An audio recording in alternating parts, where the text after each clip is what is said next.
All right, thank you very much for staying with us on Joy 99.7 FM and all of our channels as well. Great to be in your company once again. And this is coming after a very, very intensive 1 week of a lot of action here in Ghana.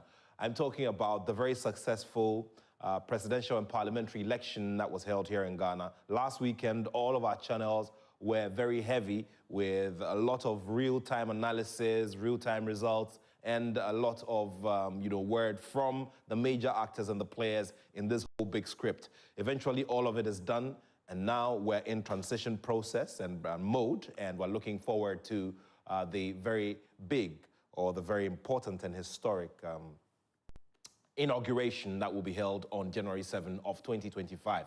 And while we do all of that, sectors have started asking the questions about who is going to lead the respective ministries in the sports sector as well. We have our conversations to have. Some names are being whispered and thrown around. And we're also looking at the policies that were placed in the document, the policies that were placed in the manifesto, and the promises that were made, and how critical they are to the next 4 years in the NDC's run in government. So would want to understand these more and would want to look at it from a point of view of expectations and how these can be achieved so we can make much more progress. In terms of rating, we've had our own fair shares of challenges as a sector in the country, and this has to do with different aspects of organization of sport. And that then means that there's a lot in terms of work to be done. So today, I'm glad to be joined by the General Secretary of the Sports Writers Association of Ghana, who also happens to be the President of the African Arm Wrestling Federation and Vice President of the global body, the International Arm Wrestling Federation. So Charles Osei-Sibe is my guest for this very important post-election conversation here on the Joy Sports Link on Joy 99.7 FM. And once again, it's big greetings to all of our friends who are joining us from different parts of the world, bringing you this very important conversation as we look ahead to the start of government business on January 7 of 2025. Charles, good to see you. My pleasure, Toki. Papa Toki. I think one of these days we need to reorganize and go on a Toki Lala trip. Toki trip. Details we'll have to talk about off there. Charles, good to see you. The last time I heard of you and Swag, you were sending a congratulatory message to the president-elect, John Dramani Mahama, and his vice, who now is a history maker. Beyond that, there are loads and loads of, issues to discuss. But just before we get into the conversations, just yesterday we heard not so pleasant news of a friend in sport, a friend who was very key and particular in the area of security and, sports tourism, the former CEO and founder of Bamet Travel and Tours, Alhaji Ahmed Bando. He was part of the very important security detail that led the Black Queens to their very first World Cup, passing on. Very unfortunate news indeed. Well, I got the news myself, and I was saddened by the news. I wasn't surprised because for some time now, he hasn't been too strong. For like 4 years, he's been bedridden, and he's been trying to battle whatever he was faced with. The last time I heard from him, he placed a call to me. I was out of the country, and in the last 1 year, he's been trying to rebuild his travel and tour business because at some point it went bad. So he tries to call friends to come help him or give him business to help him sustain or rebuild the Bamet travel and tour business. That was the last time I heard from him. And when the news came this morning, I was so saddened. Bamet was a friend to the media. Bamet was very, very active. He opened up to almost everybody who came into contact with him. And almost every journalist probably might have benefited from his benevolence. And I feel so sad to hear this news. It's just unfortunate, but Bamet went too early. Well, very sad. May his soul rest in peace. And we trust that his family would have some closure and, you know, they would get the blessings and the mercy. I'm sure of Allah. because he's a Muslim by now. Of course. They would, in accordance with Muslim. Later they would organize for their dua and other things, Yeah. and then we'll meet with the family to commiserate with them. Very well, very well, very well. Well, let's get into the conversations now. And there were loads and loads of promises, loads of them during the period, from the independent candidates through to the established political parties, the two giants. And now we're here, we're done with the election, and Ghanaians have spoken. Now we need to start looking at our specific sectors. We already have an immediate assignment in the Super Clash, which is happening at the Baraya Stadium tomorrow. They say sports brings everybody together. Let's see if the Super Clash can give us some good proof of that long-running philosophy. But let's now stick to it. I'm sure that you have key areas of development. And before we go into the document, key areas of our sports that you'd want to see us focus on. So, Nat, I've done sports for 30 years. Great. As a journalist and as an administrator. Administrator, very well. So I think that, and I've studied sports management too. So I think that whatever I say should be taken seriously. Sports is on my heart. Sports is all I've done throughout my life, even though I've done other studies, but I am sports. So every institution or every politician who wants to take sports seriously should try to listen to what we say. For the experience we've had, we have come to realize that sports creates employment.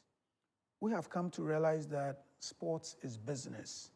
I always say, and I continue to say, that sports is as big as any other sector of the economy. So I will equal sports to education. I will equal sports to health. I will equal sports to any other sector of the economy, because sports as an activity is intertwined, connected to health, because if you're an athlete, you employ a doctor, so it's connected. If you're an athlete, you employ a lawyer, it's connected.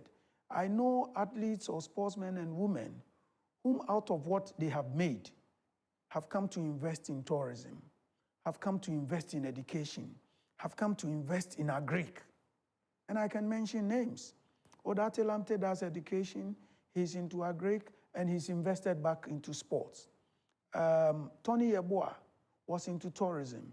He had a hotel and he was doing other things. Asamoah, he's invested in entertainment, he's invested in sports, he's invested in transport. You know, so if you pay attention to sports, it will naturally affect your economy positively. Elsewhere, if you go to the United States, sports stadia have been converted into event centers and sports hall in Dansoman. So any big church in Dansoman can use the sports facility. An investor, it's a big thing for you. As a manager of an athlete, percentage is huge. So if you have 5 or 4 of Joshua Clottes, it means that week in or month in, month out, every big fight you do from your boxers is big money for you. If you're able to create the likes of Serena Williams, and they get on the ATP or whatever, the money alone, your share. We haven't even spoken about the intellectual properties around sports. So, Nat, sports is big. Maybe later we'll go into details. Sports is big. And I feel that every government must see sports not as agro, but as a sector of the economy that can change the lives of Ghanaians. Now, through sports, look at what betting is doing for these young men. And in fact, I know ladies who bet on weekends. They want odds. They want to bet. That's sports. So sports is big, and I expect every government to pay serious attention to sports. But it doesn't look like, yes, it doesn't, in reality, and on the practical end of things, it doesn't look like in this side of the world, in Ghana, for instance, over the years, we've placed the needed premium, and it is even, it is evident in the way we even design our budgets, the way we have conversations about sports, because they'll tell you that we need to focus on health, education, agriculture, and all of those first. Those are priority areas. And that always becomes the conversation, because of which sports is always, pushed back into the background. So the challenges are enormous. But primarily, the biggest challenge is the orientation of the people. Good. So from the presidency to the least, we have told ourselves that sports is agro, is a game, it's fun. So even if your teacher, the teacher of your kid will call you and say, Obano pa agrododo, and they will beat your child because your child is playing a kind of sport. Instead of the teacher realizing that this is a talent we must nurture. Not, you're a journalist, you do sports, you eat sports, but I guess you haven't even encouraged your kids to do sports. So it's a major problem. We sit in this country. I have actually. I'm trying to, to sometimes do tennis. I think about, you've raised a very important point. Sometimes I think about it and I'm thinking, I hope that in the future, I look back and I don't feel any remorse, because so your son because the or scale your at which, daughter, yes, your son or your daughter shouldn't necessarily be that medical student. Okay, there are a lot of medical students we don't know, but we know a certain Attoh. So one of the smartest way to get your son or daughter come after you, put them at the right places, get them to play sports, areas people don't want to go. But you see, I'm saying that we don't encourage our kids to do sports because we feel sports here grow. Because nobody has been able to give us a document on what sports can do for our country. Unfortunately, we have not had a certain president or presidents who believe in what sports can do. The post-Nkrumah era was a certain Achampong and then way down to Rawlings, who decided to use football only to promote the country. It was individual interest. These leaders felt that if you do football, your country becomes popular, the leader becomes popular. It was purely just that. But fast forward, when a certain leader also began understanding what sports could do, CISA was created. And then they got CISA to employ athletes. What happened? Not all I'm saying is that as a country, we must have an orientation. We should let people understand that sports is lucrative. Emphasis on lucrativity. Because if we make people understand that, look, apart from being a medical student, apart from being a teacher, apart from being every child's dream pilot, if you play sports, you won't just be popular, but you could be richer than the medical student. I mean, Asamoah Gyan is way, way, way, way richer than a lot of the people. Has bigger net worth. Yes, the net worth is bigger than the people who decided to read medicine. I'm not discouraging those who read medicine, those who want to be pilots, those who want to be teachers. All that I'm trying to say is that parents should use Asamoah Gyan, Dedayu, Abedi Pele, Michael Essien, Joshua Clottey, Azuma Nelsons, and the rest to serve as role models. These are people who were, I mean, we know of the story of DK Poison, whose purse was used to purchase sardine for Ghana at the time. It means it was big. I'm saying that we must let people understand that sports is lucrative. Your purse alone can change the lives of many. If we get our young ones to play sports, we won't be running to IMF, go asking for loans. If Usain Bolt, his net worth is over $300 million. Our last loan from IMF, $3 billion. We can get 10 athletes to give us that. All I'm saying is that if we have these athletes coming into the country with their purse, it will be in the bank. The bank will either use it as collateral or support people with loans. It will run businesses for Ghanaians.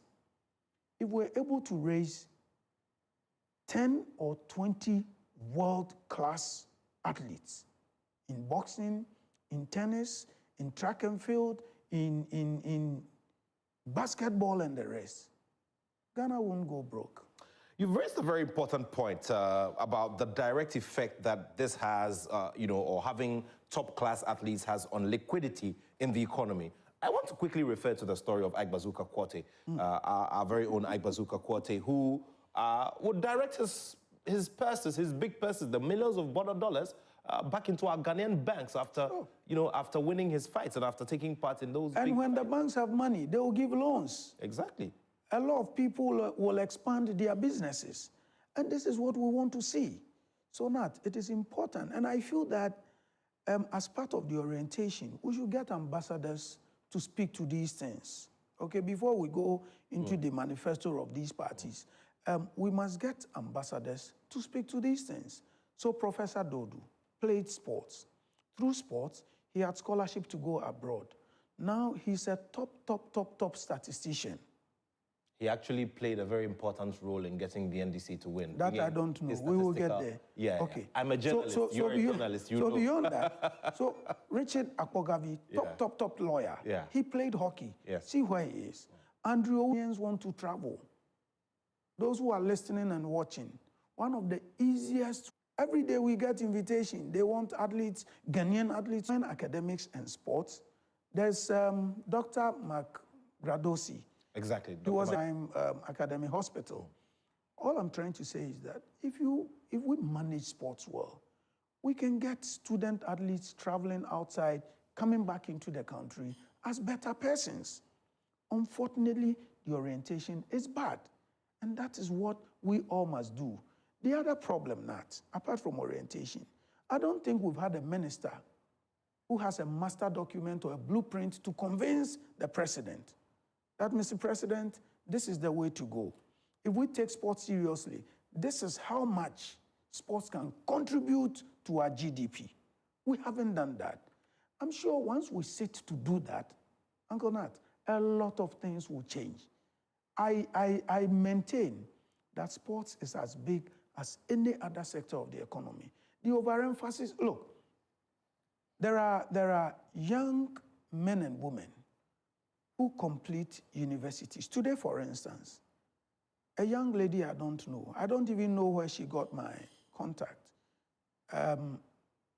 She plays a distress call. She was weeping on the phone that she needed a job. She's been unemployed since 2021 when she completed university. But Cadman didn't complete Legon. He traveled abroad. He's not a champion there. He can decide to continue his life there. The small cash he gets, he brings them back home to support his family. We have a lot of student athletes. In America, once you complete high school or college and you play sports, you become a pro. So instead of having the rate of unemployment go up, why don't we create athletes, prepare them to become world champions, so that after investing either in Ghana or wherever, they become pro athletes? I'm saying that people graduate from uni every year in Ghana, and the unemployment rate keeps going up. Yeah. Why don't we encourage people to play sports? Currently, there's inter-halls athletics ongoing at the University of Ghana. And from my experience, what I saw, the athletes I saw, I feel like are athletes who want to start athletics from Legon. These are not athletes coming from senior high or junior high. Very well. But in the past, you and I know that when PE was good, the Form 5 schools, in fact, the sixth form schools will be chasing the top athletes. That's true. From the Form 5 schools to come compete for them. From sixth form, the universities will be looking for the student athletes. We were in this country when governments and politicians decided to break that link. So these days, you go to senior high, you're able to do sport only for 1 year. So you don't get the best from the student athlete. You go to uni, you don't pass, you are fired. Unfortunately, we don't have any arrangement to manage student athletes. Because not, as you know, as far as talent is concerned, all of us cannot be academically good. But how do we manage those who are good academically, those who are not good academically? How do we manage them? It's about talent. And how do we manage talent, whether sports, music, whatever it is? How do we manage? We don't have any system. We don't.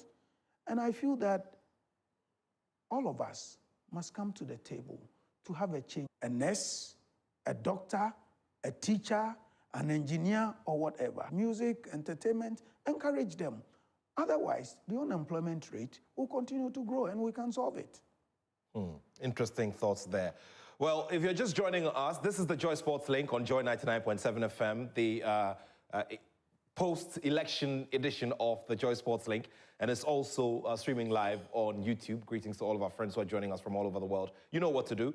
Just send us a message, +233 55 11 11 997. +233 55 11 11 997. Send in your messages and bring us what your thoughts are as we try to look at how we can get sports going within the bigger agenda of the National Democratic Congress's, rule as a government led by His Excellency President John Dramani Mahama, who will be sworn in, God willing, on January 7 of 2025.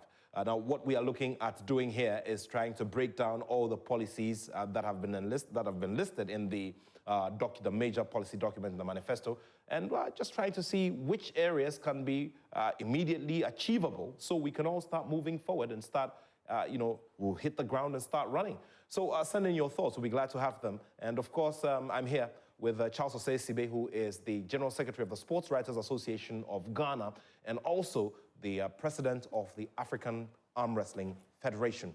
More to come here on the show as we take a look at some of the areas which we could go back to, or some of the existing schemes or existing blocks within our sports development that we can go back to pick. I'm very interested in the Security Services Sports Association, SESA, which Charles Osei-Sibe has mentioned. We'll go into it before we start picking the key points in the manifesto. But right now, I'd just like to remind all of you that big things are happening with the multimedia family. You all do know that on the 26th of this month, it's going to be the biggest family party in the whole of West Africa, the biggest outdoor party, and that is the Joy FM family party in the park, and that will be at the Ebri Botanical Gardens. And I'm going to pull Charles along. We'll be in the Daddy's Corner. My favorite place is the Daddy's Corner. But of course, later this evening as well, there's the Festival of Nine Lessons and Carols at the Labadi Beach Hotel as well. And then early next year, probably just around the time the inauguration is held, we'll bring you the 90s Jam. So there's so much to look forward to here with the multimedia family as we, make you feel the love in the air and the unity and the peace that this season brings. Well, now let's talk, before we get into the policy documents, let's now talk about some of the things that we probably have left behind and could easily go back to. SESA. Sometimes I look at our history and look at what SESA has produced for us in terms of a big base of talent for our national teams, big base for recruitment for our national teams, and how it also goes to heavily contributes to solving the unemployment problem that you spoke about. Now, SESA is not as vibrant as you'd expect it to be. And we need to go back to SESA.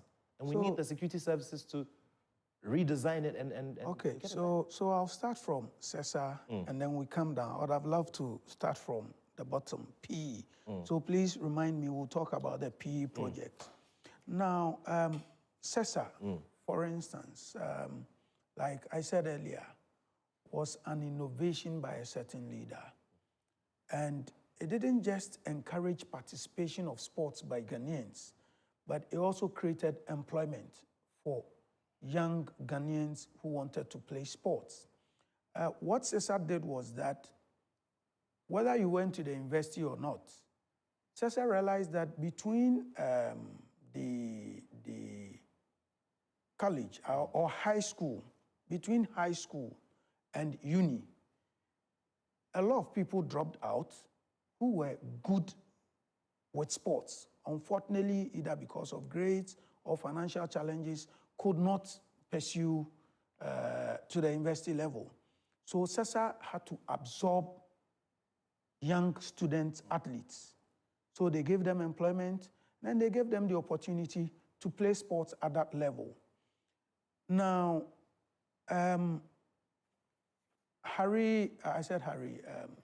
Ali Jara, yes, was a product of the fire CESA. service. Fire service. The National Fire, Ghana Ali, National Fire. Ali Jara. Very well. In fact, Azuma Nelson, CESA. I can name a number of them. Even a number of our footballers came through CESA. There was Kagdi, he did CESA. Vincent Essuman, who was doing work, CESA. Eric Nkansa was with prisons before he traveled. Look, a number of them. And in those days, Nat, so the SEPS, now GRA, you know, GRA division, the SEPS division of the GRA, recruited a number of athletes. I remember when Monica Chum completed Tema Secondary School, Tema School, she was recruited by SEPS. Helena Rapa was with SEPS. Veronica Bewia. Those times, all the ladies who were doing 400, 200, and 100 meters for Ghana were either from SEPS or Ghana prisons. And then the men were from immigration, fire service, and SEPS. I remember the 4x400 meters national record is held by the squad from Ghana Immigration Service. Those days, I remember there was Nathaniel Attoh, Nathaniel Attoh. One is in Italy now, one is in the US now, but the rest are coaches today. These security services would deliberately go to Interco and Supazo and recruit the boys to come work with them. So somebody like Aziz Zachary, he was with Emmett. Just before he got out of Emmett, he was employed. And today, you do not find these security services employing these young athletes because, again, there is no CESA Games. In the past, every year, there was CESA Games. And it was the reason for which you would find security services recruiting athletes from the schools. So they will recruit for hockey, they will recruit for volley, they will recruit for basketball, they will recruit for athletics, they will recruit for boxing. But these days, no CESA Games. Because we are told there's no budget. And I feel that the Ministry of Interior must set some money aside to encourage these CESA Games. All work and no play. In fact, when the officers play sports, it makes them active. Unfortunately, there is no plan between the Ministry of Youth and Sports, between the presidency and Interior to ensure that we are able to play CESA. Now, if we play CESA every year, the security services will recruit. I had a meeting with one top head of these security agencies, and unfortunately, when I was engaging to encourage them to recruit athletes for the service, I didn't like the response I had, you know. Okay. And the person was like, if we recruit them to come and do sports, who would go and do what they are supposed to do? I didn't give the impression that every officer must be an athlete. We're just asking for a quantum. And I didn't like, because the person doesn't understand what sports can do. I remember when Eric Nkansa was with prisons. He was running for Ghana as a prison officer. And it was a big PR for the prison service. Exactly. My girl, Grace Minta, Yes. who does arm wrestling, she's doing some big PR for Ghana Police Service. Anytime there's a publication on her, Grace Minta of Ghana Police Service. So when these athletes compete for these security services, who unfortunately do not do any PR, it brings some kind of PR. SEPs became very popular because of sports. Because at the time, SEPs will recruit all the best athletes. So when it comes to basketball, I remember Dawson Amoah. Basketball, it was SEPs. Hockey, it was SEPs. Athletics, it was SEPs. Today, the hockey champions, male and female. No, the male is Exchequers, Bank of Ghana. Female is GRA, Royal Ladies. So I think that, again, the orientation must change. And it must start from the presidency, through the sports minister, coming down to the general populace. We must understand that sports, apart from recreation, apart from the health benefits, is very, very lucrative. Let me do some messages now. There is one from Frank here. Frank says, this is a good discussion you're having. I've been thinking about it from the end of infrastructure. We need to start spreading the infrastructure in different parts of the country, and we also need, as a matter of urgency, to have a plan that will help the infrastructure make the needed impact. For example, getting the technical people to recruit and train young people so they can grasp the big techniques from basics. Thank you very much, Frank, for that message. Daniel Yeboah. Daniel Yeboah says, I do hope that in this new administration, sports can take center stage, because we do realize how difficult and how tough it is to accept that Ghana is not taking part in the Africa Cup of Nations in Morocco next year. Nana Kweku has sent this one, and it reads, we need to also take a look at the policy for basic school sports and second cycle institution sports all over again. Like your panelist has said, we can only start it from there. If we go to the top and start recruiting from the universities, there is a very high possibility that we may not get good athletes that have that can also have longevity. Thank you very much, Kweku, for that one. Now, another one from Ebo Intifo. Ebo Intifo says, I listen to these manifestos after every 4 years, and it doesn't look like we make any meaningful changes. The sector is heavily underfunded, and that always shows in the results that we get. We need to reorganize ourselves as a matter of urgency. Thank you very much, Mr. Intifo, for that message. So these are some of the messages that are coming in from there. So there's another bit that I always talk about when we have such conversations, and I've been talking about this for I don't know how many years now. Charles, the bit about research, detailing and ordering that we do specific research with what first of all, we need to have a good valuation of the industry and know how much it is directly or indirectly contributing to our economy, based on which we can start making a case. Because at the end of the day, when the resources are scarce and we want to make a claim for a certain portion of it, then we need to make a case that if you give us this, we can generate this for you. And that is where, I mean, in the past few weeks, because of the electioneering process, a name like Musa Dankwa of Global Info Analytics has been all over, especially because he did research and he got everything spot on. Anyway, let's get into that element. So again, I would want to come back to school sports, but the research, I remember some few years ago, the Ministry of Youth and Sports, either under Esiama or, I think under Esiama, put together a team to see if we would be able to get the contribution of sports to Ghana's GDP. Very well. This work has started for so many years, and I don't know what happened to that. Rex Dankwa was involved, Dr. Owusu Ansan was involved. I also know that the Football Association also tried putting a document together to see how much contribution football brings. And I believe Dr. Kwame Bamyako was involved in there somewhere. Yes, yeah, GDP.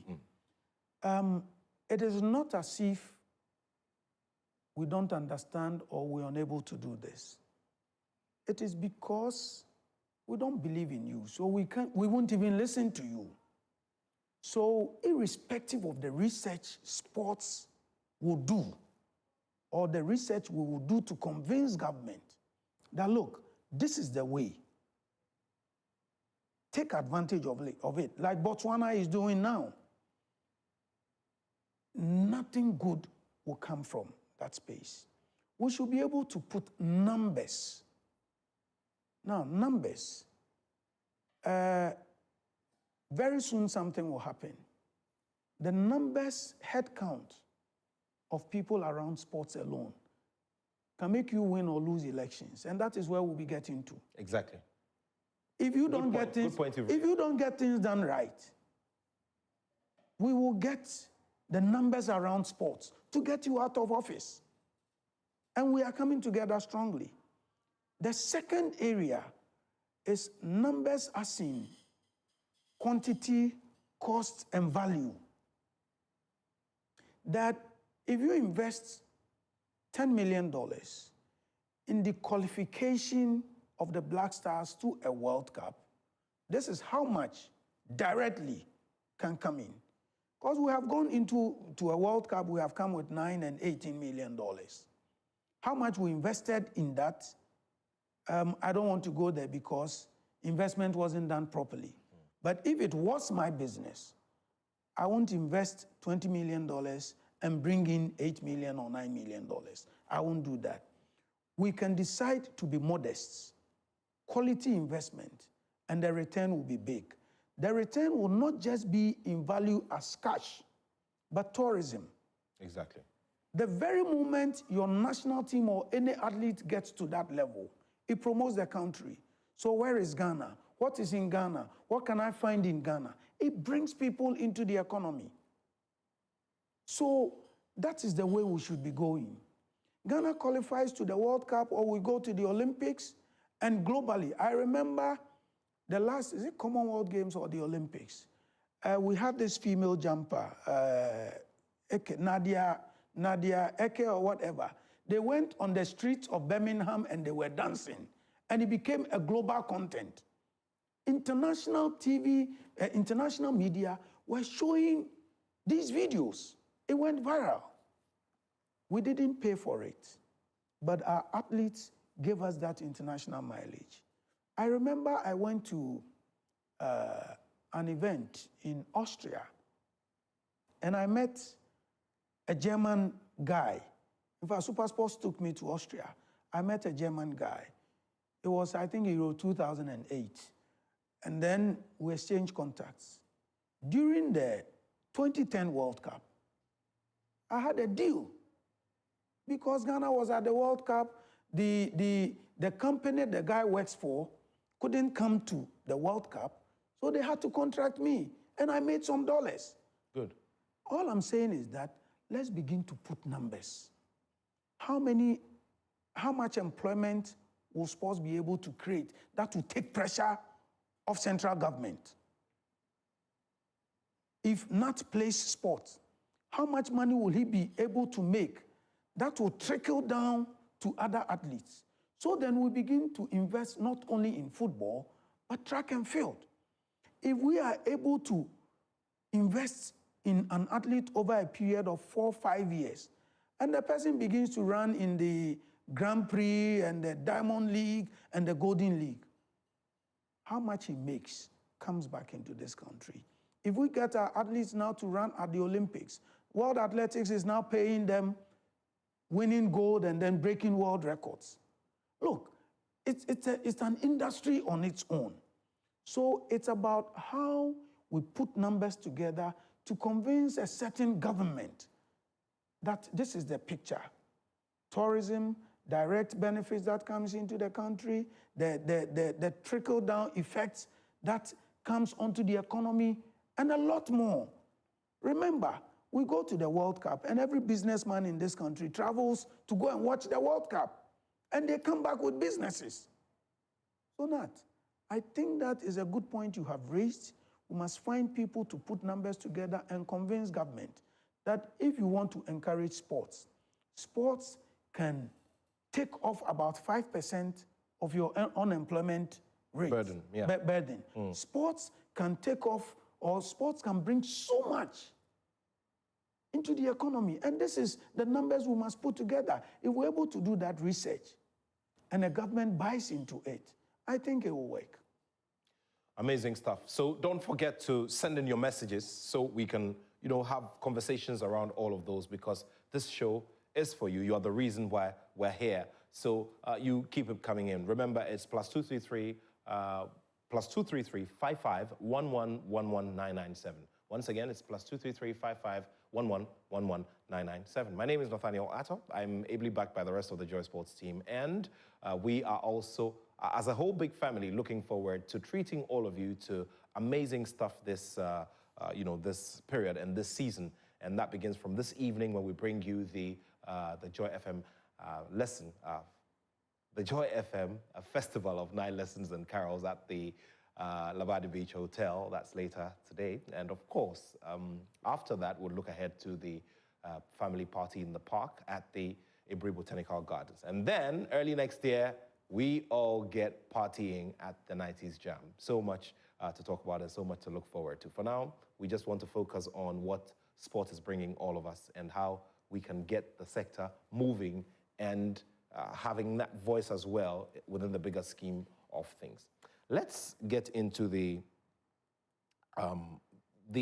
some key features within the policy document. And I'd like to start off on a few of them that we probably may think are easily achievable, okay? So, to establish sports centers of excellence in the northern, middle, and southern zones in collaboration with existing universities in the private sector. All right, just before you answer this question, I just want us to place it in context. Recently, Mr. Bawaf Hussaini, was appointed as acting director of the National Sports College in Winneba. We had a conversation with him here on this show, and he's outlined a blueprint to get the place going one more time so it can play its role within the bigger mix of sports development. Now, this government has said that there will be centers of excellence in the northern sector, the middle belt, and in the southern zones. I want to believe it's a change for resetting, or a change to reset sports. I want to believe that the slogan, changing to reset Ghana, positively will affect sports, because I have said that the sports economy is getting bigger. So if you're a government and you don't pay attention to sports... Are you talking about the sports economy in Ghana or globally? Globally. Okay. And even in Ghana, the numbers are growing. Very well. One of the reasons, respectfully, I feel the youth probably didn't vote for the MPP. Remember, the young boys especially had issues with the betting tax. It tells you that a number of people were feeding on sports through betting. So you must pay attention to the industry. We have said that it is important to develop talent and train the trainer of the talent. We have said that it is important to see sports as a solid economy, but not agro.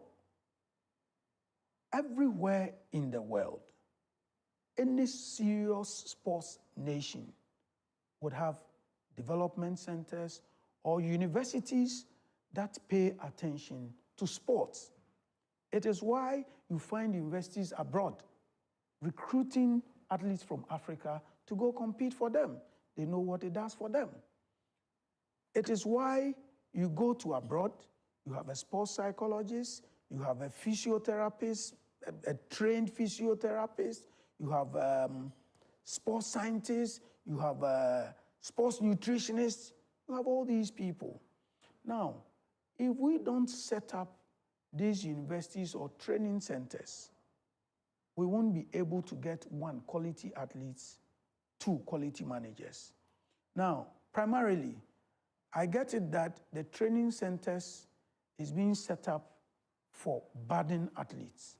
But beyond that, we should look out for the training of the trainers. We should look out for the sports doctors, those who do sports medicine and all, so that it becomes a whole institution on its own. We shouldn't set up training centers like the way we have handled Winneba. We only camp athletes there.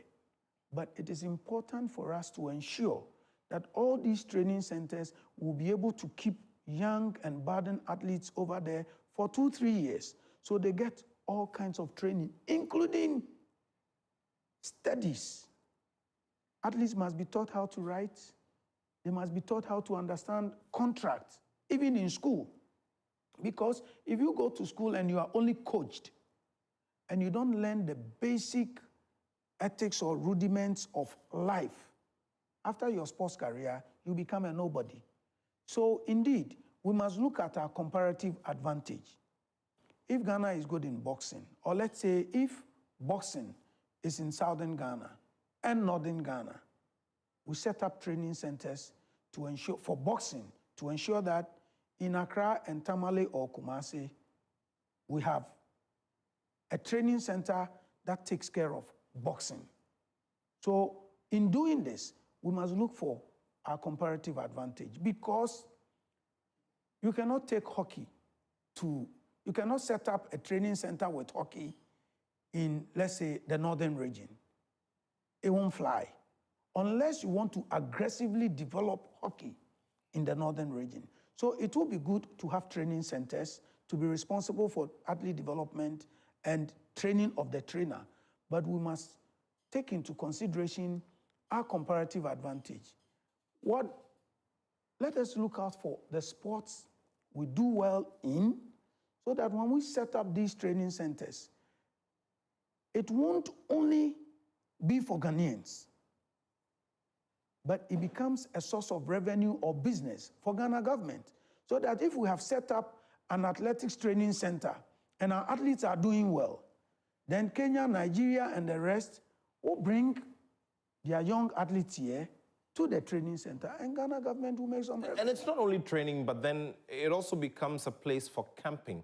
And I want to use the example of the Right to Dream Academy, who are a private entity. They set up in, the eastern region, behind Akuse. Yeah. And now, I mean, the franchise and the portfolio, the business portfolio has grown such that Very big. They now own FC North Zealand. FC North Zealand are back in town. They were here 2 years ago to have their pre-season training in Ghana. And who would have ever thought that a European club would come to Ghana to have pre-season training?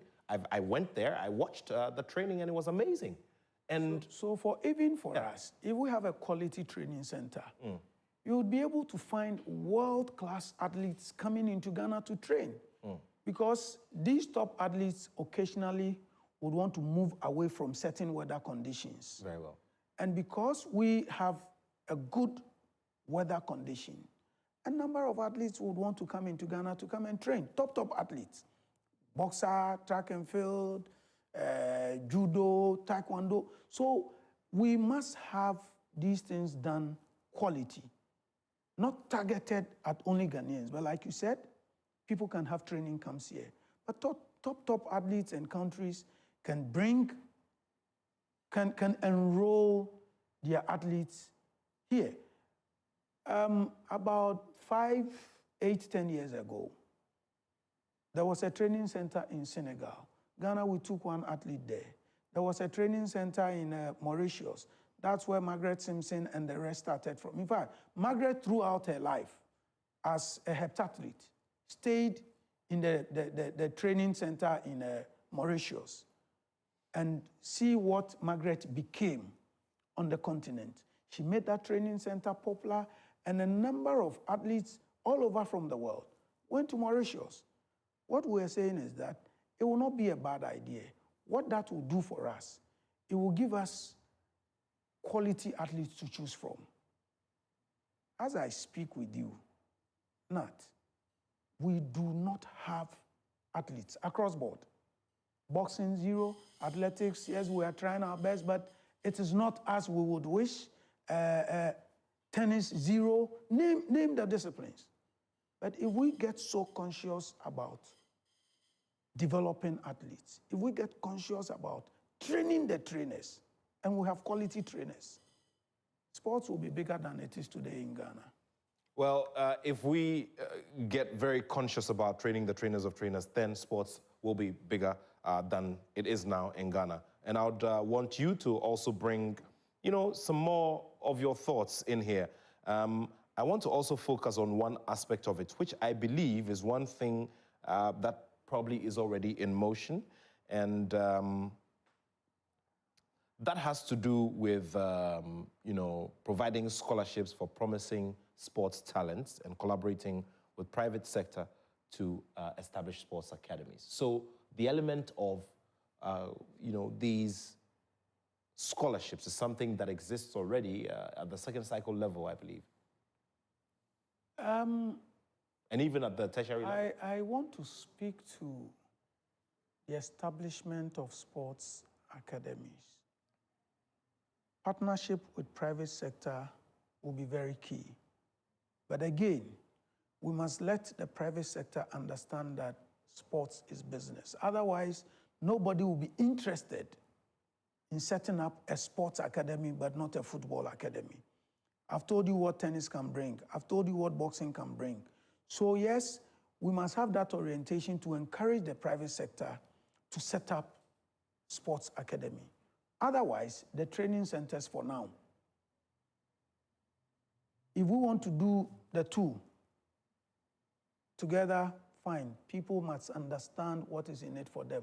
Otherwise, you end up setting up the private person to do the sports academy. Now, if I don't understand, if I don't believe in it, I won't be encouraged to set up a sports academy. So if you go to the Accra Sports Stadium now, there's a young man, they call him Roger. He does something for tennis. Good.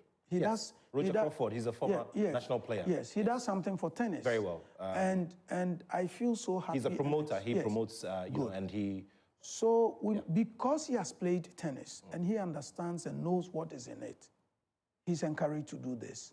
Apart from the business aspect of it, he does this with passion because he's played before. So we must encourage the private sector to understand that sports is business, and that is... And talk about that, I also throw back to the Magdan Open tournament. Magdan has been doing tennis, yes. For so many years. And I remember the last time we organized a major one, it was a $15,000 rated tournament for prize money, for ITF, and it was amazing. So that's why, Magdan, again, is interest. Not because he was expecting so much money. His interest is because he has a daughter who is playing tennis. Definitely. So he would want to invest in the industry. In fact, not just the first daughter, but... In fact, daughters, yes. So he would want to invest in the industry. We must let people understand that it goes beyond personal interest. It is business. Then you find them, investing in sports academies. Otherwise, the centers the NDC wants to do will be a beautiful idea. Okay. Let's go to, so I picked them randomly. So let's talk about, promise number one, which is to support the development of Coast Division 1 and 2 and the Ghana Premier League by augmenting the salaries of all registered footballers with allowances. Now, before you answer this question, I remember that 2.5 years ago, no, this was before the last election, Mr. Sami Jemfi, who is the National Communications Officer of the NDC, invited, and some executives of the party invited top journalists in this country to President Mohammed's office. And the idea was to brainstorm on how they could have a certain minimum base salary for each Ghana Premier League player so that the government would take care of that to augment what the clubs were doing on their own. So it could also cap or place a certain, break on the mass exodus of Ghanaian players into certain places which do not have better quality of football than we have. So before I talk about that, earlier on you were talking about scholarships. It was part of the... Great. It is a good thing. We must structure it because, like I said, there are schools abroad who want to recruit young men and women from here. Now, for our athletes, the facility up there, top-notch, so it's good for them. But you see, charity must begin at home, okay? If Accra Academy cannot offer a student-athlete scholarship, why must we focus on something abroad? I feel that the government must make a conscious effort that every school, every year, the senior high, each school averagely will student intake first years, the minimum or the least will be around 500. Exactly, that's true. So you say 10% of the 500 must be student athletes. If you're able to do that, then you encourage sports participation. So they should either be student athletes or athletes on scholarship. You mark it on the wall. If you decide to give scholarship to student athletes, every student would want to go and play sports because they know that they will eat free, they won't pay fees and all that. Back in the days, if you went to the boarding school, there was always a table for the athletes. The athletes. And they were taking all the best meals. Exactly, that's true. They were treated specially. So it will not be bad if we consider scholarships not for abroad, but here. Insist, direct the schools. And it brings me back to the earlier point I raised, that PE must come back. Good. PE must come back. Whether the NDC government likes it or not, PE must come back, Nat. If we're able to bring PE back, if we're able to encourage scholarship of student athletes to enjoy some freebies, every student will be encouraged to go and play sports. Let's come back to... This is related. We've chipped the top a little bit, and that is promise number 6. It says, upgrade the University of Education Winneba Sports College into a modern national sports university offering training programs in sport, related medicine, science, and sports management and administration at campuses around Ghana. And I believe that PE is one very key element in the programs that should be on offer here at the National Sports College. But if you train the people at Winneba, who says PE teachers are still not being trained? They are being trained to become coaches for senior high. But PE on the academic calendar is off. What I'm saying is that on the academic calendar, if we'll be able to teach French, which is not our language, on the academic calendar, if we'll be able to teach certain subjects which are so irrelevant to our lives, why can't we fix PE back on the calendar? If indeed we want to take sports to the next level. Because, Nat, during PE, young athletes develop, or a talent is on earth during PE. Because you go to PE, today on your PE schedule is hockey. Another time on your PE schedule is table tennis. So by so doing, the PE tutor or teacher begins to identify special talent for certain sporting disciplines. By the time you realize, he has his team for hockey, he has his team for basketball, he has his team for table tennis and all. That's why I feel that the best developmental stage is at the school level.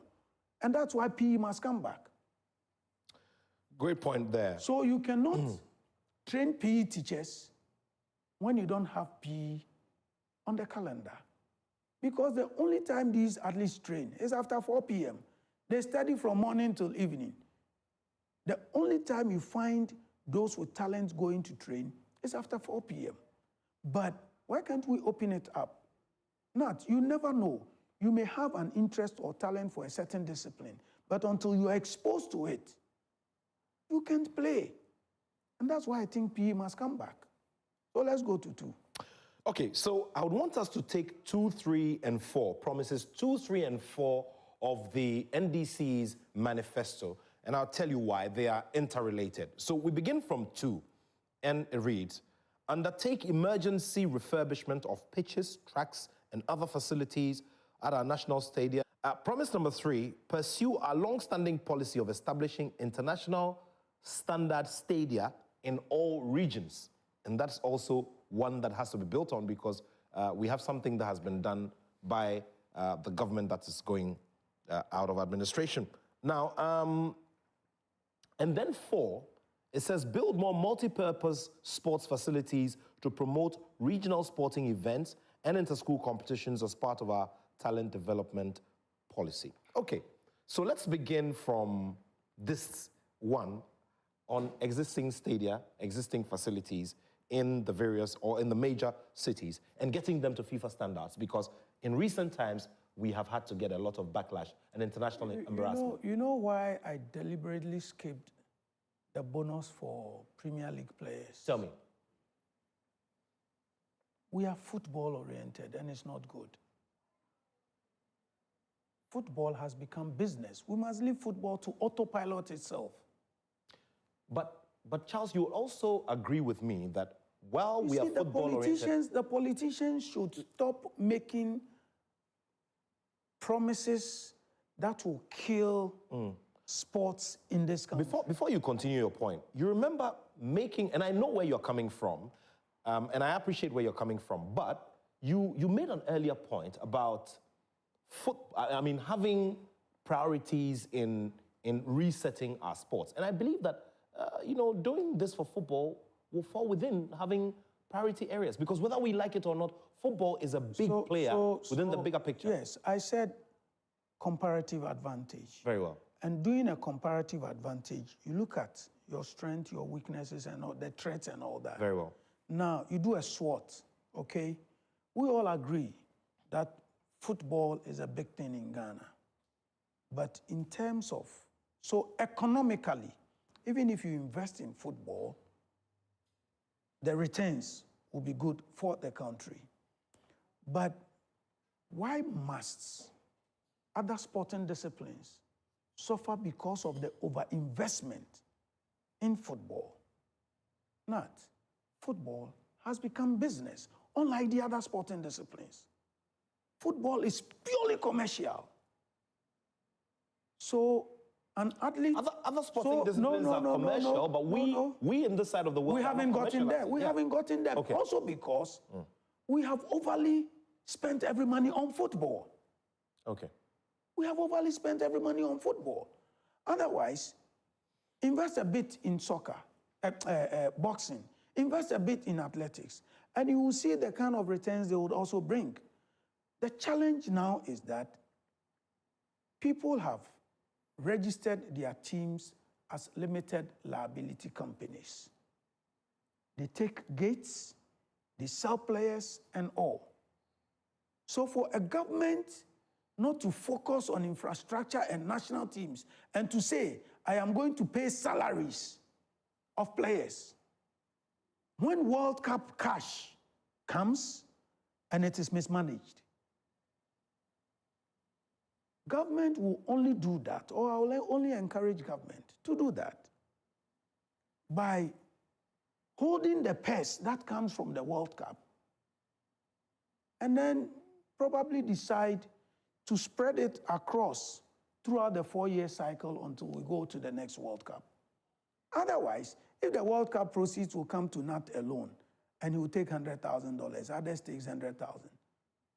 If I invest over $20 million, qualifying matches, operations, supporter groups to go to a World Cup, and we come back home with $14, $15, $9 million, and it is shared among certain actors or players, you think if it was your business, will you run such a business? If it was your business, will you invest $20 million in a World Cup campaign. Now, 8 million comes, instead of taking it back to where you took it from, knowing that the next 4 years you are going to play another qualifier, you don't take it back. And then you give it to certain actors to enjoy. For me, it makes no sense to me. I think that we must be prudent in what we do. But coming back to the substantive issue, if we do the analysis and we think we must invest in football, I don't think we must invest in club football. Government can even consider prize money instead of supporting salary of players, because it has become business for those who run clubs in this country. But let us focus on national team camps. Don't you think that this planned intervention, don't you think that it can also help in retention of talent in a certain way? We're in this country, I think, post at least or we're pre-COVID, solving the problem gradually. Post-COVID, we sat in this country, and the government gave 100,000 cedis to Premier League clubs. What happened to the other federations? They don't play sports? All the footballers are better than the other athletes? Well, there was some 500 cedis per athlete that was also done. How long? How long? How many athletes benefited? How many athletes benefited? Could we sustain that project? Uncle Nat, all I'm saying is that let us pay equal attention to our topmost sporting disciplines. Let us give them equal investment. Sometimes we hold them to it. We give you 100, give us your program. We give you 10 cedis. If at the end of the year you account for the 10 cedis and the results is good, we give you more. If you don't give us the required results, you go out and then the next federation comes. I feel that if indeed we want to do this, look, Nat, let me make it simple. Apart from infrastructure, look, we have some infrastructure already. I'll be very happy to see the government do sports centers, but not astroturfs. The astroturfs, you go and they are locked. People don't even get access to the astroturfs. The astroturfs only beautifies the community. They don't get access to it. But astroturf is for only football or events in the community.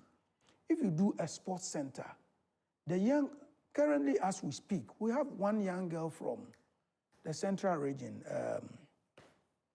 Nasira Kwansa. Nasira Kwansa is an athlete, but she has no facility to train with. About 4 months ago, a video went viral where some girls were trying to do high jump over whatever. Yeah, I remember. And I feel that we must not just develop football. If indeed we want to go back to the heydays of athletics, boxing, hockey, and the rest, these centers must have these facilities. Otherwise, we'll continue to be a football nation. Yes, revenue individuals will make money. It will affect the economy positively, but we'll have no results. If indeed we want the country to be popular, if we want to get results, Nat, we must consider some of the other sports. I won't begrudge government if government wants to invest in, let's say, prize money for the leagues, but to pay cash to footballers, I beg to differ. What is important and what I think government must do, the new government, if indeed government wants to reset, when they are able to set up these training centers within the first year, they should consider the top 12 disciplines, top 12 sporting disciplines in Ghana, the comparative advantage results and all that.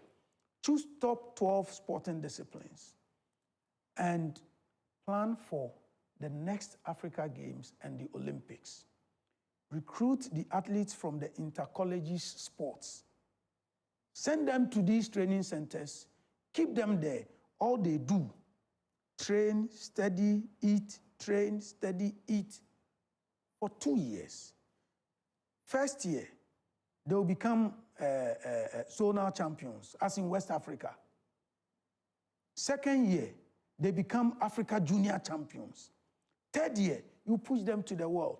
So third year, by 2027, you go to Africa Games, you sweep all the medals. You push them the following year to the Olympics, you sweep. So there must be a plan, short-term plan. This government, the next 4 years, the short-term plan is that begin to prepare athletes for the next games. That's all Ghanaians know. Go out there and give us results. Everything technical you will do will not be enough for us. But when our athletes go out there and they perform and they give us results, that's what makes Ghanaians happy. So if you put up all these facilities and you don't consciously work on talent development, you'll get it wrong. All right, let's do more and look at some more key points under this 10-point sports manifesto. All right, we've taken a look at 2, 3, and 4. You've raised this point already, but it's here. And number 5 says, ensure equitable investments in other national teams such as the women's football teams, para sports, juvenile teams, and lesser-known sports. So you have juvenile national teams, juvenile teams, blah, blah, lesser-known sports. That is actually the last one. Who says these sporting disciplines are lesser-known? So the description in itself... So even the cricket we play here, globally, is a big thing. The arm wrestling we play here, it's a big thing even locally. But not if you don't put in money. Look, I remember during the Africa Games, I challenged the sports minister. It got to a point, I was given 8 athletes. I was told straightly, you can enter only 8 athletes. I kept pleading, and I said, Chef, hockey as a team would have 18 players, male and female, 36 or whatever. And they'll win you 2 gold medals if they're able to win gold. But one athlete from arm wrestling, swimming, weightlifting, or whatever will be able to win you, at least on a good day, 2 medals. So let's do numbers here. I pleaded, they said no. So I went to the minister and said, Minister, if you want to win medals, because that is one, in fact, the major reason for which we are hosting these games. We want to host and win or win more medals. If you want to win medals, it is my sport. He asked me, what do you want? I said, if you give me 1 athlete, I'll give you a minimum of 1 medal. Yeah, are you sure? Then he got some people to do a search on what we were able to do. They came back with a report and told him that they are in the top 3 in Africa. So if he tells you he will be able to do this, let's give him the benefit of the doubt. The minister called me and asked me, what are the numbers you want? I told him, he called the chef and said, give him the numbers. That's how come we were able to do what we did, because we knew ourselves. We knew our strength.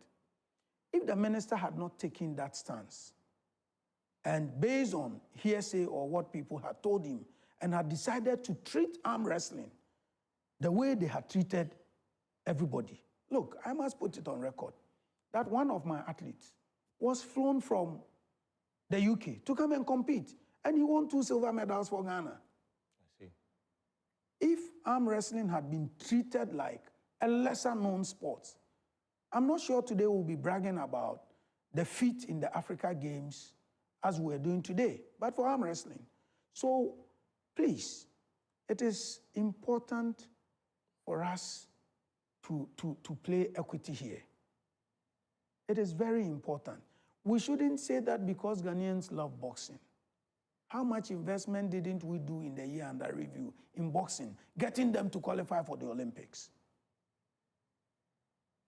So we should pay attention to our top sporting disciplines.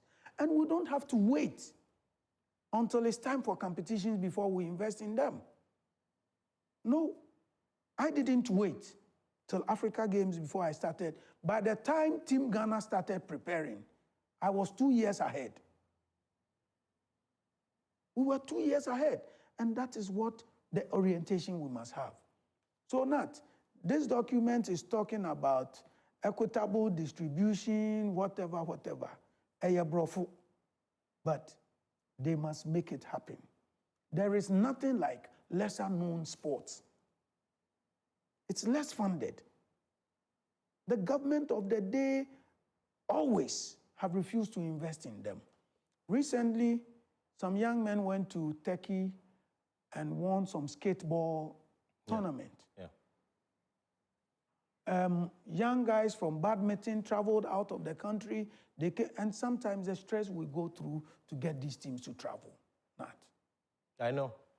The stress I mean, you have followed tennis and boxing, so you know. All we're saying is that what is good for NAT should be good for CSCB. Yes, comparative advantage, results-oriented and all. But please, you cannot give 1 million to NAT and give us SCB either nothing or 10 cedis. It is just unfair. For some of these federations, all they need is small cash to organize competition to prepare the athletes. Small cash. Unfortunately, it doesn't come. So if indeed they have captured it, I don't want them to capture that as lesser known sports. It is not. All right, so greetings to Dr. Fred Awah. Dr. Fred Awah is in the academia, and he is a co-chair of the Manifesto committee that worked on this document, the Sports Manifesto Committee. And he was on the show some months ago, if you'd remember. And we're throwing the focus on the NDC's Manifesto document, obviously because they have won the election and they are assuming office very shortly. So we'd want to look at these areas and which ones can be easily achievable and attainable in the short term. Let's also take a look at this one. Support, this is promise number 8, support national athletes more consistently to compete internationally and develop post-competition careers and pension schemes to cater for national athletes. Well, I will be very excited if the president-elect, when assumes office, he would put an office or officer in charge for this project. It's a beautiful thing, and I always have discussed life after football. I have discussed support for athletes and all that. Yesterday, our athlete Azamati, needed some support letter to be able to train somewhere. Not. I have said that in the last 2 years, assuming we have been able to support these young athletes, would have gone to the Olympics and come out very good. But a number of them are out of school. They've completed. And once they are out of school, they don't get support from the school. When they are in school, there's accommodation, monthly stipends, and some small things because they're under scholarship. But once they go out of school, what they must do is to survive. So they get to work to be able to eat and pay for the accommodation.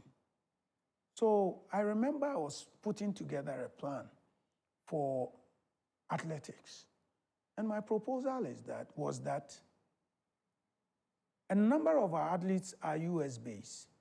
So pre-competition, what we can do, the support you are talking about, what we can do is to put our top athletes on the budget of Ghana Mission, irrespective of where they are. So if our athletes are in the United States, our top 10 athletes, you put some small budget in there for the athletes. So at the end of every month, they'll be able to take about $500, or they'll receive about $500 from Ghana Mission, either to support their accommodation or training. Beyond that, when they're on break, the Ghana Mission should be able to rent a whole apartment for all our top athletes. You keep them there. They train, they eat and sleep. They train, they eat. So you camp them there.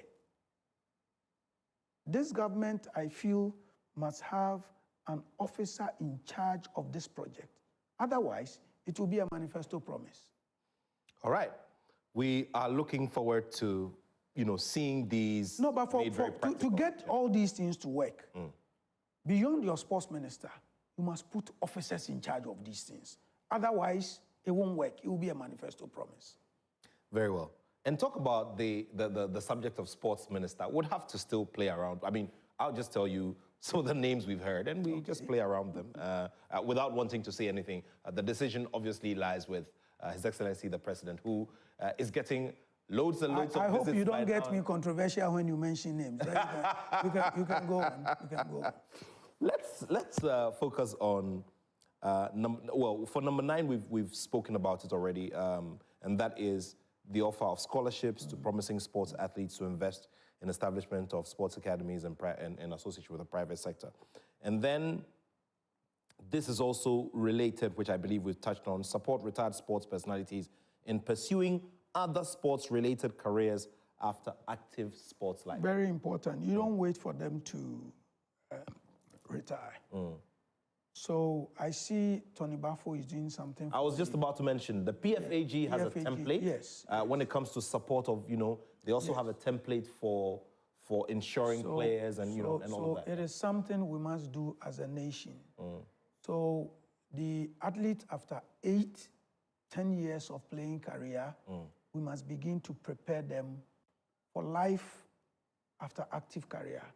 So those who are academically good can do sports physios, sport doctors, they can become athlete managers, they can become coaches, they can become administrators. So this is something we must deliberately do. And I remember that I had a proposal. In fact, I discussed with the GOC and the Ministry of Youth and Sports that to build the capacity of sports administrators, let's take them to school.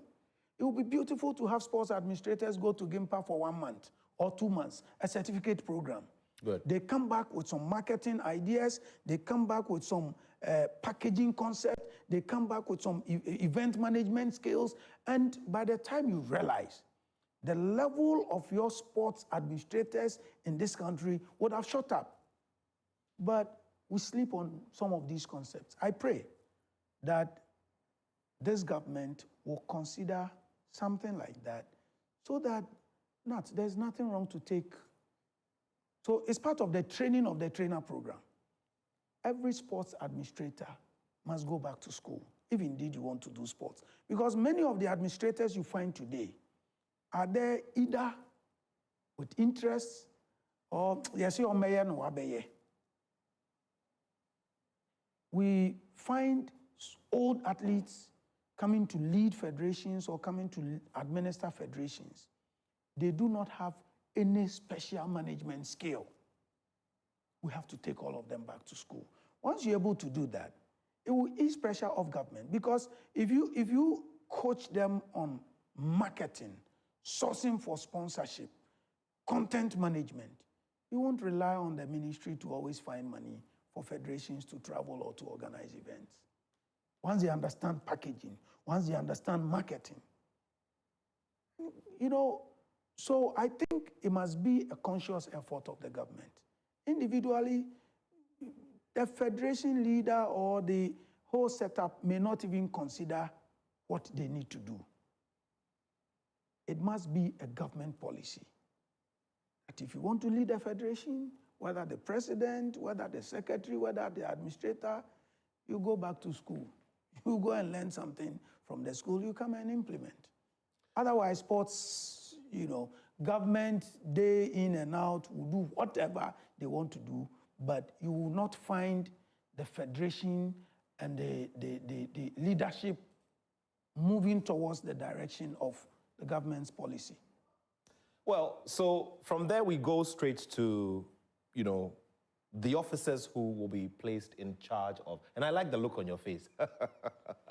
We don't have a choice but to go into it. Toki. Now, Toki, look, Okay. I mean, we're on various platforms, and our friends in the media have already started putting some names out, and we know sometimes what the motivation behind putting certain names out there is for. What we are concerned with on this show is just, look at all of these names that are flying around and look at what advantage or so that they can bring to the job.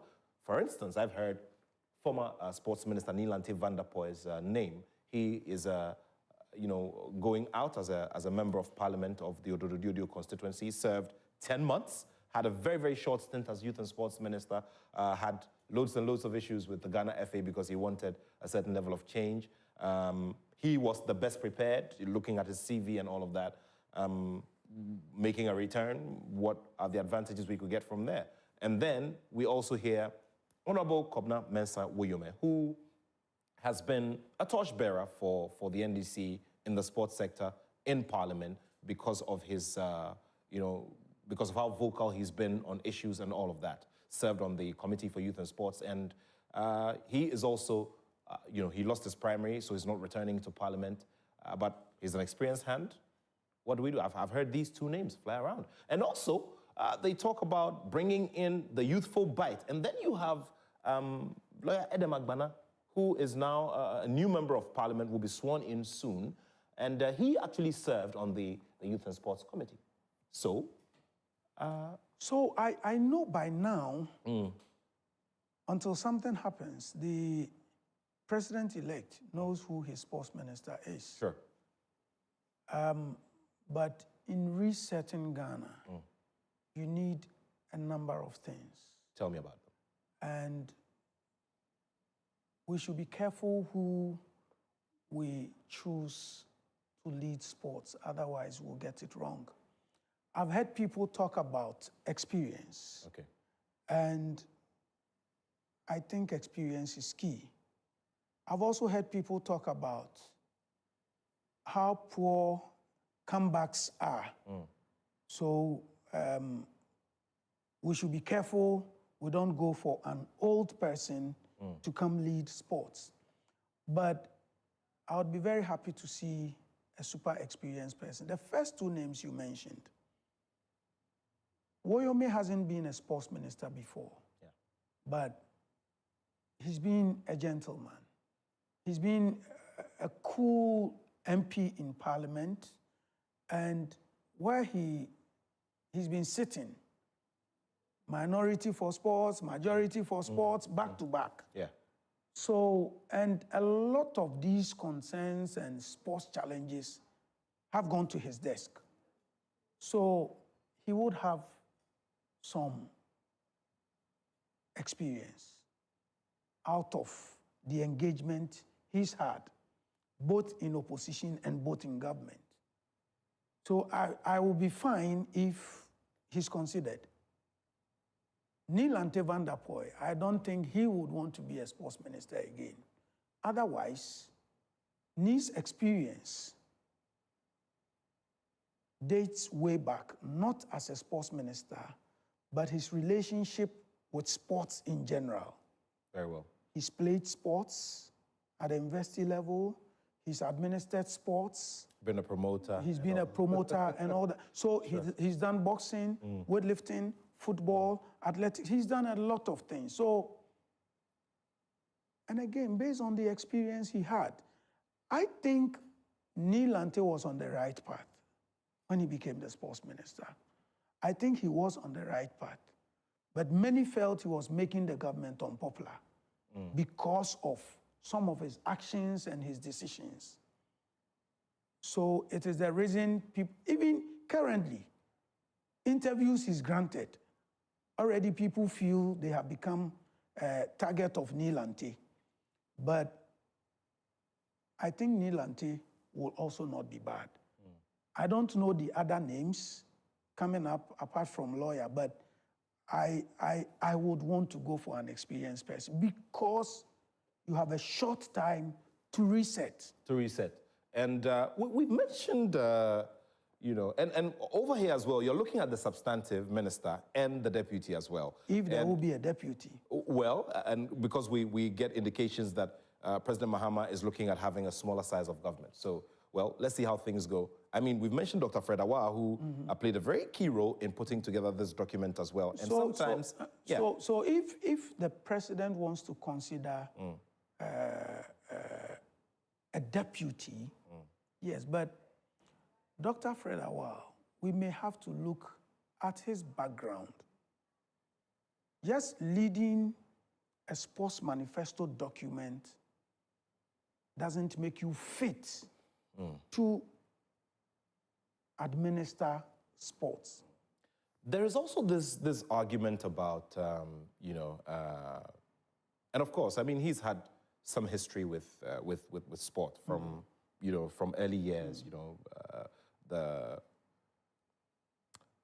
you know, the second cycle level and all of that. But it depends on what now, the president point wants I was making, to do. Sometimes. Yeah, before you go on, point I was making is, at the end of the day as well, is an administrative job. And sometimes what you need as well is a very good technocrat, your chief director. Good. To feed you. Yes, I agree. So like I'm saying, it depends also on what the president wants. Good. Okay? Sometimes you need a quiet but operational person. Good. Not necessarily loud. So you will be able to consider Doc and the rest. Sometimes the president may also need somebody who face the industry. Then you have to go for the person that can deal with all the challenges in the industry. So it depends on the style. Let's be calm, no controversies, and get on the ground to work.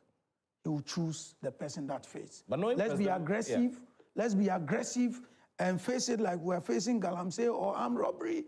You get the person who would be able to face it. So it depends on what the president wants to do. On a light yet serious note, we also, you talked about having sentimental attachments to sport, which also lead to taking some very big decisions. You used the example of McDan, whose daughters play tennis, because of which he's doled out big money, sponsored tennis for many years, and has raised the scheme in terms of, you know, the outlook of our competitions, the quality of our competitions, and the quality of talent that we bring in here to come and compete.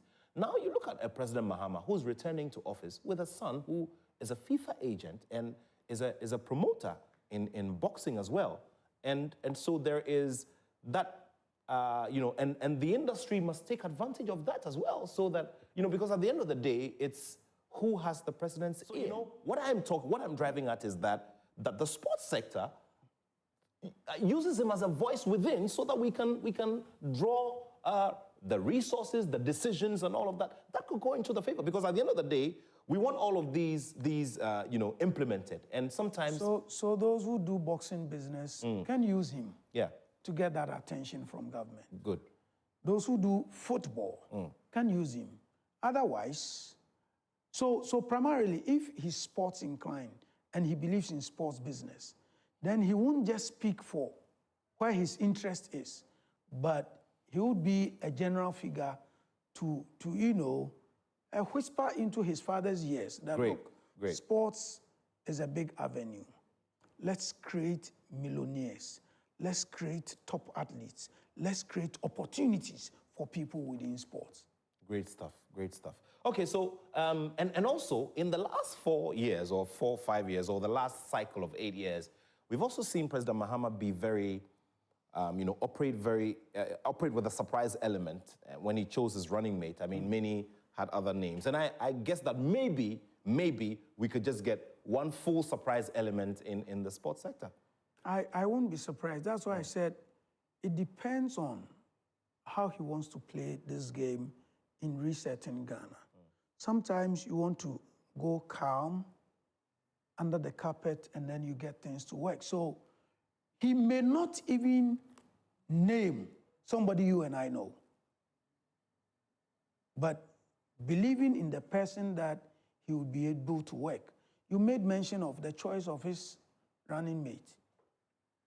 I had heard him make a statement about Vice President-elect, even before he considered him as a running mate. When she was the education minister, I'd heard the president say that she is the least of his problems. So I wasn't surprised when I heard that the president had chosen her as a running mate. So I'm saying that the president has people around him. He knows who can go in calmly to engage, who can go in calmly to, ensure that all bridges are fixed, who can go in calmly to get the work done. Sometimes it is not the person who shouts the loudest. So it depends on the strategy he wants to use in fixing the economy. For all you know, he may not consider any of the people we see around.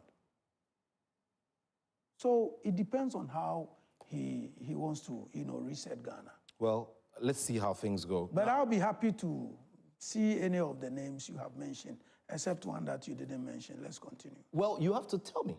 No, let's continue. Tell me. No, Charles, tell me before we go on to the super clash. Which one are you talking about? Which one do you want me to tell you? Well, the one I haven't mentioned yet, because mine is purely based on... No, if you had mentioned, it would have been a no-no to me. But okay. So you'd rather we leave... Once you didn't mention, let's move on.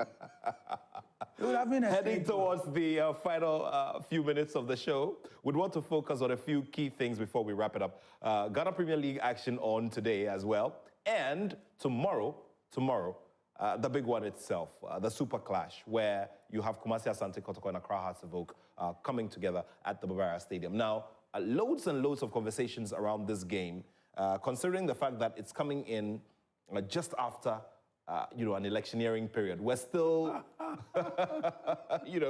and football plays that role again, bringing everybody together, making us forget all for some, the pain and the hurt, and some getting them to continue to celebrate. But hey, the game is here. Asante Kotoko versus Hearts of Oak. They are definitely not in the top 4 of the Ghana Premier League now. So one of the things we have seen being done recently, I think it started with Mr. Abrapia when he was the PLB boss. We started formally, we would always go on break before Christmas. Very well.